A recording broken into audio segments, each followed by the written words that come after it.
ঠাকুর, মা ও স্বামীজির চরণে প্রণাম নিবেদন করি। শুরু করছি স্বামী লোকেশ্বরানন্দ মহারাজ কর্তৃক সম্পাদিত Ramakrishna mission institute of culture, Golpark থেকে প্রকাশিত শতরূপে সারদা। আজ পাঠ করব ভারতের স্বাধীনতা সংগ্রাম, শ্রী মায়ের দৃষ্টিভঙ্গি। লিখেছেন জীবন মুখোপাধ্যায় মহাশয়, অধ্যাপক, ইতিহাস বিভাগ, বিদ্যাসাগর কলেজ, কলকাতা। পাঠ করছি ভারতের স্বাধীনতা সংগ্রাম, শ্রী মায়ের দৃষ্টিভঙ্গির প্রথম পর্ব। শ্রী রামকৃষ্ণ লীলা সহচরী সারদা দেবী ছিলেন জ্ঞান, প্রেম, করুণা, সরলতা, অসাধারণ বাস্তববোধ এবং উন্নত আধ্যাত্মিক চেতনা সম্পন্ন এক ঊর্ধ্ব স্তরের মানুষ। ভক্তের দৃষ্টিতে তিনি আদ্যাশক্তিরূপে প্রতিভাত। ইতিহাস সচেতন মানুষের কাছে তিনি জাতীয় জাগরণের উদ্দেশ্যে প্রতিষ্ঠিত নব ভারতের আনন্দমঠ রামকৃষ্ণ মিশনের সংঘজননী। শ্রী শ্রীমা জন্মেছিলেন এবং জীবন ধারণ করেছিলেন এমন একটি যুগে, যে যুগ ভারত ইতিহাসে নানা কারণে স্মরণীয়। ভারত ইতিহাসের এই অধ্যায়ে দেখা গেছে সিপাহী বিদ্রোহ, রামকৃষ্ণ বিবেকানন্দের আবির্ভাব, জাতীয় কংগ্রেসের প্রতিষ্ঠা, অভূতপূর্ব জনজাগরণ, নারী সমাজের বন্ধন মুক্তি এবং ভারতীয় জাতীয়তাবাদের উন্মেষ ও বিকাশ। বিংশ শতাব্দীর সূচনায় ব্রিটিশ অক্টোপাসের স্বৈরাচারী বন্ধন থেকে মুক্তির আকাঙ্ক্ষায় উদ্বেলিত হয়ে উঠেছিল সারা দেশ। বাংলার মাটিতে জন্ম নিয়েছিল ইতিহাস খ্যাত স্বদেশী আন্দোলন ও বিপ্লববাদী কার্যকলাপ। পরবর্তীকালে দেখা গিয়েছিল ব্যাপকতর নেতৃত্ব ও পরিকল্পনা নিয়ে গান্ধীজির আবির্ভাব। শ্রী শ্রী মায়ের তিরোধানের অব্যবহিত পরেই ভারত ইতিহাসে শুরু হয়েছিল অহিংস অসহযোগ আন্দোলন। দেশপ্রেম, জাতীয় চেতনা ও স্বাদেশিকতা বোধে সেদিন উদ্বেলিত সারা দেশ। তৎকালীন জাতীয় মানসিকতা ও নেতৃবৃন্দের চেতনায় একটি মানুষ গভীর শ্রদ্ধার আসনে সমাসীন ছিলেন। তিনি ভারতীয় জাতীয়তাবাদের অগ্রদূত, স্বাধীনতা সংগ্রামীদের চিরনমস্য, রামকৃষ্ণ মিশনের প্রধান নায়ক স্বামী বিবেকানন্দ। তার জীবন, কর্ম ও আদর্শের পশ্চাতে ছিল শ্রীরামকৃষ্ণ ছাড়াও আরেকটি মানুষের অনুপ্রেরণা ও অকুণ্ঠ আশীর্বাদ। তিনি হলেন রামকৃষ্ণ সংঘ জননী। সাধারণ শিক্ষা দীক্ষাহীনা, দরিদ্র ব্রাহ্মণ পুরোহিত পত্নী এক গ্রাম্য মহিলা, শ্রী শ্রী সারদা দেবী। শ্রী মায়ের অনুমতি ও আশীর্বাদ নিয়ে খাপ খোলা তরোয়াল নরেন্দ্রনাথ মার্কিন মুল্লুকে যাত্রা করেছিলেন। বস্তুত ভারতের সংগ্রামী জাতীয়তাবাদের সূচনা হয়েছিল 1893 খ্রিস্টাব্দের 11 সেপ্টেম্বর চিকাগো শহরের বুকে, যেদিন আমেরিকার বিদগ্ধ মানুষের সশ্রদ্ধ দৃষ্টিকে ভারতবর্ষের উপর স্থাপন করেছিলেন তরুণ সন্ন্যাসী স্বামী বিবেকানন্দ। স্বদেশ প্রত্যাবর্তনের পর সেই বিজয়ী বীর মায়ের ভাতৃবধূর কথায় রাজার মতো চেহারা ঠাকুরঝির পায়ে লম্বা হয়ে পড়ল, জোর হাতে পড়ল, মা, সাহেবের ছেলেকে ঘোড়া করেছি তোমার কৃপায়। এ শুধু সংঘজননীর প্রতি স্বামী বিবেকানন্দের প্রণতি নয়, শ্রী শ্রী সারদা দেবীর কাছে জাতীয়তাবোধে উদ্বুদ্ধ সমগ্র নব ভারতের আত্মসমর্পণ। শ্রী শ্রীমা সম্পর্কে ভগিনী নিবেদিতার কথা সূত্র ধরে বলা যায়, তিনি ভারতীয় নারীর পুরাতন আদর্শের শেষ প্রতিনিধি এবং নতুন আদর্শের অগ্রদূত। বস্তুত শ্রী শ্রী মায়ের চরিত্রে প্রাচীন ভারতীয় জীবনাদর্শ ও আধুনিক ভারতীয় জাতীয়তাবাদের প্রতিটি বৈশিষ্ট্যের একটি অপূর্ব সমন্বয় ও সুষম সামঞ্জস্য পরিলক্ষিত হয়। রক্ষণশীল গ্রাম্য পরিবেশে মানুষ হয়েও প্রাত্যহিক জীবনচর্চার ক্ষেত্রে তিনি এক বৈপ্লবিক চিন্তাধারার পরিচয় রেখে গেছেন, যা বহু ক্ষেত্রে প্রত্যক্ষ বা পরোক্ষভাবে ভারতীয় জাতীয়তাবাদী চেতনাকেই শক্তিশালী করেছে। দেশপ্রেম ও স্বাধীনতা স্পৃহা ছিল শ্রী শ্রী মায়ের চরিত্রে অন্যতম প্রধান বৈশিষ্ট্য। জয়রামবাটির মাটি তার কাছে চিরপবিত্র। জয়রামবাটির পবিত্র ভূমিকে প্রণাম করে তাই তিনি বলেন, জননী জন্মভূমিশ্চ স্বর্গাদপি গরীয়সী। দেশবাসীর দুঃখ দারিদ্র দুর্দশা, বন্যা মহামারী দুর্ভিক্ষে তিনি মর্মাহত হন। কখনো বা হৃদয় বিদারক ও মর্মভেদী ক্রন্দনে ফেটে পড়ে হতশ্রী দেশবাসীর দুঃখ নিবারণের জন্য শ্রী শ্রী ঠাকুরের কাছে আকুল প্রার্থনা জানান। স্বামী বিবেকানন্দের মতোই স্বাধীনতা ছিল তার আত্মার সঙ্গীত। তার শারীরিক স্বাচ্ছন্দ্যের দিকে অতিরিক্ত যত্ন নিতে আগ্রহী এক সেবক সন্তানকে অত্যন্ত বিরক্তির সঙ্গে কিন্তু দৃঢ়ভাবে তিনি বলেছেন, এ আমাদের পাড়াগা, কোয়ালপাড়া হলো আমার বৈঠকখানা। আমি এদেশে এসে একটু স্বাধীনভাবে চলবো ফিরবো। কলকাতা থেকে এসে হাঁপ ছেড়ে বাঁচি। তোমরা তো সেখানে আমাকে খাঁচার ভিতরে পুরে রাখো। আমাকে সর্বদা সংকুচিত হয়ে থাকতে হয়। এখানেও যদি তোমাদের কথা মতো পাটি বাড়াতে হয় তা আমি পারবো না। শরৎকে লিখে দাও। জনৈক আশ্রম অধ্যক্ষ একবার শ্রী মায়ের কাছে কয়েকজন আশ্রম কর্মীর বিরুদ্ধে অবাধ্যতার অভিযোগ আনলে মা তাকে বলেন, ছেলেরা সাধু হয়েছে, ভগবানকে ডাকবে, নিজের জীবন সার্থক করবে।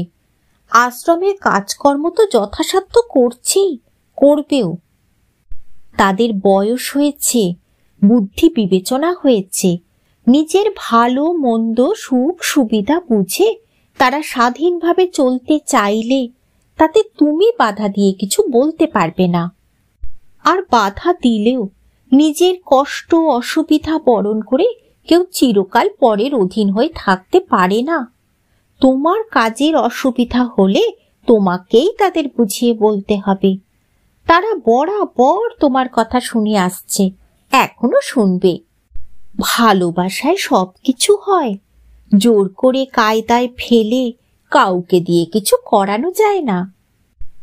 শ্রী শ্রী মা যে কেবলমাত্র স্বাধীনতা প্রিয় ছিলেন তাই নয়, স্বাধীন দেশের নাগরিকদের সম্পর্কেও তিনি যথেষ্ট শ্রদ্ধাশীল ছিলেন। একদিন মায়ের বাড়ি অর্থাৎ উদ্বোধনে দোতলা থেকে দেখা গেল যে নিকটবর্তী একটি বস্তিতে একজন পুরুষ একটি স্ত্রীলোককে নির্দয়ভাবে প্রহার করছে। এই অবস্থা দেখে আমেরিকার নাগরিক ভগিনী দেবমাতা উত্তেজিত হয়ে সেই স্ত্রীলোকটির উদ্ধার এবং পুরুষটির কাপুরুষোচিত কাজের প্রতিবাদ করবার জন্য ঘটনাস্থলের দিকে ধাবিত হওয়ার উদ্যোগ করলে মায়ের সেবকরা বহু চেষ্টায় তাকে নিবৃত্ত করেন। ক্ষুণ্ণ মনে দেবমাতা তাদের সিদ্ধান্ত মেনে নেন। শ্রী শ্রী মার মন্তব্য, স্বাধীন দেশের মেয়ে কিনা তাই এমন তেজস্বিনী। ইংরেজ শাসনকে কখনোই মা সুনজরে দেখেননি। তার মতে ভারতের দুঃখ দুর্দশা অভাব অনটনের মূলে সাম্রাজ্যবাদী ইংরেজ শাসন। শ্রী শ্রী মা তখন কোয়ালপাড়ায় আছেন। বদনগঞ্জ উচ্চ বিদ্যালয়ের প্রধান শিক্ষক ভক্ত প্রবোধচন্দ্র চট্টোপাধ্যায়ের সঙ্গে কথা প্রসঙ্গে শ্রী মা আধুনিক ইউরোপীয় যান্ত্রিক সভ্যতা এবং টেলিগ্রাফ ও রেলপথ প্রভৃতির কথা বলছিলেন। এই দেখো না, রাসবিহারী কাল কলকাতা থেকে রওনা হয়ে আজ এখানে পৌঁছে গেল। আমরা তখন কত হেঁটে কত কষ্ট করে তবে দক্ষিণেশ্বরে গেছি। মায়ের কথায় উৎসাহিত হয়ে পাশ্চাত্য শিক্ষা ও জ্ঞান বিজ্ঞানের অনেক প্রশংসা করে প্রবোধবাবু বললেন, ইংরেজ সরকার আমাদের দেশের অনেক সুখ স্বাচ্ছন্দ্য বাড়িয়েছে। সব শোনার পর মা মন্তব্য করলেন, কিন্তু বাবা, ওইসব সুবিধা হলেও আমাদের দেশের অন্ন বস্ত্রের অভাব বড় বেড়েছে। আগে এত অন্ন কষ্ট ছিল না। প্রথম বিশ্বযুদ্ধের কালে 1914 থেকে 18 খ্রিস্টাব্দ সারা দেশ জুড়ে অর্থনৈতিক সংকট তীব্রতর হয়ে ওঠে। খাদ্যাভাব, বস্ত্রাভাব, সীমাহীন বেকারত্ব মানুষকে চরমতম দারিদ্র্যের দিকে ঠেলে দিচ্ছে। দেশে বস্ত্রাভাব তখন এমন অবস্থায় পৌঁছেছিল যে বস্ত্রের জন্য হাট লুট হচ্ছিল, ডাকাতি হচ্ছিল। দরিদ্র কুলবধূরা লজ্জা নিবারণে অসমর্থ হয়ে আত্মহত্যা করছিলেন। মাসিক মোহাম্মদী লিখছে, পথে ঘাটে অসহায়া স্ত্রীলোকদের বিভৎস বস্ত্রহরণ আরম্ভ হইয়াছে। মফস্বলে অমূল্য সতীত্ব রত্ন বিসর্জন দিয়া রমণীরা বস্ত্র সংগ্রহ করিতেছে। বয়স্থা কন্যাগণ ও বালকেরা বস্ত্রাভাবে লোকের সম্মুখে বাহির হইতে পারে না। বস্ত্রাভাবে নারীদের আত্মহত্যা ও অপরাপর কাহিনী শুনে শ্রীমা অবুধ বালিকার মতো উচ্চস্বরে ক্রন্দন শুরু করেন এবং ক্রমাগত বলতে থাকেন, পরনের কাপড় না পেলে মেয়েরা কি করবে? লজ্জা শরম বাঁচাতে গিয়ে আত্মহত্যা ছাড়া আর উপায় কি? সেদিন সমবেত ভক্তমণ্ডলীর সামনে অধীরভাবে মা বারবার বলতে থাকেন, ওরা কবে যাবে গো, কবে যাবে?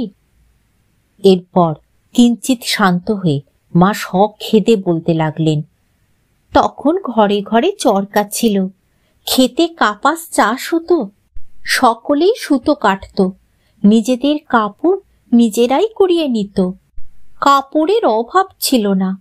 কোম্পানি এসে সব নষ্ট করে দিলে, কোম্পানি সুখ দেখিয়ে দিলে, টাকায় 4খানা কাপড়, 1খানা ফাও, সব বাবু হয়ে গেল, চরকা উঠে গেল, এখন বাবু সব কাবু হয়েছে।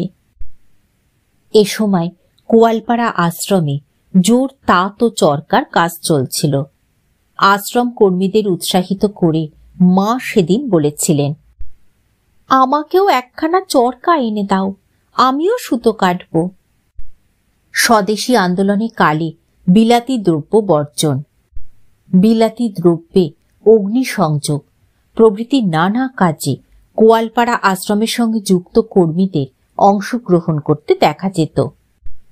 স্বামী পরমেশ্বরানন্দের স্মৃতিকথা থেকে জানা যায় যে মা একদিন তাদের সাবধান করে দিয়ে বলেন, বাবা, তোমরা এরকম করে বেরিও না, তাঁত করো, চরকা করো। আগে তো তাঁতের কাপড়ই সবাই পরত, চরকা পেলে আমিও সুতো কাটি। মা ওই কথা বলিয়া আমাদের খুব উৎসাহ দিতে লাগিলেন। আমরা তাতে একখানি কাপড় বুনিয়া শ্রী শ্রী মাকে পরিধান করিতে দিলাম। বয়ন ভালো না হইলেও তিনি উহা পরিয়া খুব আনন্দ করিতে লাগিলেন। বলা বাহুল্য, বস্ত্র সমস্যা নিবারণের জন্য বাংলা নারী সমাজ সত্যই সেদিন চরকায় সুতো কাটা শুরু করেছিলেন।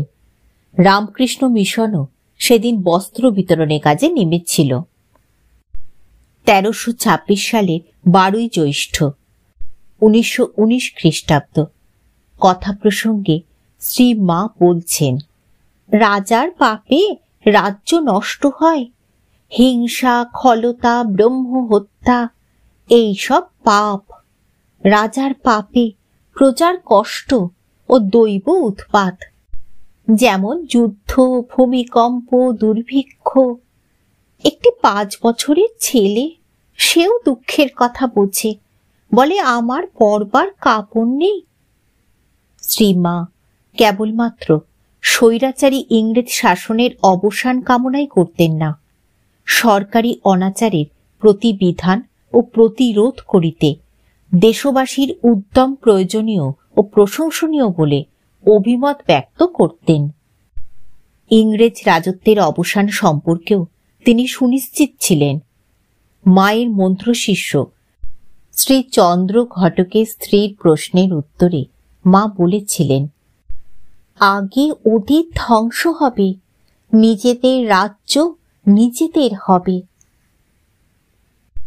ঠাকুর, মা ও স্বামীজির চরণে প্রণাম নিবেদন করে শেষ করছি আজকের পাঠ। ভারতের স্বাধীনতা সংগ্রাম, শ্রী মায়ের দৃষ্টিভঙ্গির প্রথম পর্ব।